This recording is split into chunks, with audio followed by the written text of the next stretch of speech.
Brian Crano and David Craig, who wrote and directed the film, are very good friends of mine, longtime friends of mine. And they, I have, they, you know, I often get to read their scripts. I have the privilege of reading their material. And I've worked with them before on a film called Permission back in 2017. So yeah, I knew they were working on this project and they sent me the script and I loved it. And then they offered me the part of Massimo. I was surprised. I thought they were shooting in Italy. I thought they might cast an Italian, but I think they liked the idea of having an American actor kind of reach for that performance. I think they liked the sort of like the heightened quality that that might provide. So it was great. I was delighted to be asked. So cultural differences can change the things in a very funny way. Could you Absolutely. talk about the comedic aspects of the cultural differences in the movie? Well, I mean, I think there's a kind of, there's a send up of Italianness that's going on in this performance and going on in the film. But I think that's mainly because part of what the film is doing is playing with the perception that Americans have of Italians and the way that Americans kind of consume Italy or what their expectations are when they go on an Italian vacation. There's this expectation of romance and the food and the warmth and the welcome and all that stuff. And then the Americans themselves introduce these elements of, brutal violence that sort of, make that fantasy dissipate.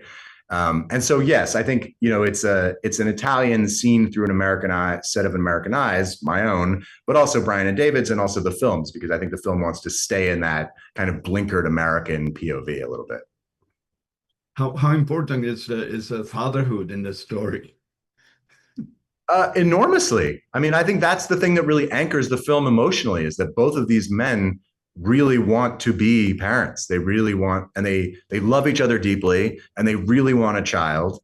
And the film kind of morphs from being this, do they, in the beginning, I think they're still both questioning. And part of the thing that happens over the course of the film is they really learn not just how much they actually want to be parents, but really what they're willing to do for this child that they haven't even met yet. And so they learn what about being a parent. I think in a way that actually by the end is quite relatable. I mean, I'm a parent myself, and there's that sense of like, what wouldn't you do for your kid, right? I mean, like, where does your own sort of ethical sensibility and your sense of what you would do to protect your child, how do those two things sit? And sometimes I think, it's maybe you're not as moral as you think you are when it comes to how you protect your child.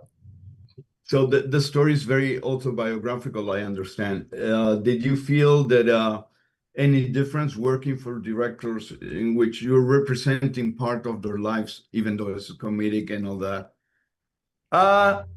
Yeah, I mean, my character is not part of their biographical story, so I don't think I felt the sort of burden of, fairly representing their story.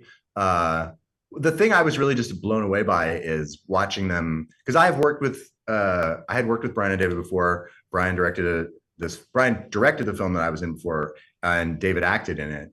But this time they were co-directing, and I really didn't know how that was going to go, and it was so smooth. It was really such a they worked so beautifully and lovingly together, and so there was something amazing about seeing their characters. Obviously in a very heightened way, seeing themselves sort of written out on the screen in this moment of like conflict and uncertainty, and then getting to see real Brian and David working together in this incredibly fluid, beautiful way, however many years after the like autobiographical events took place. There was something moving about the distance that they've obviously traveled.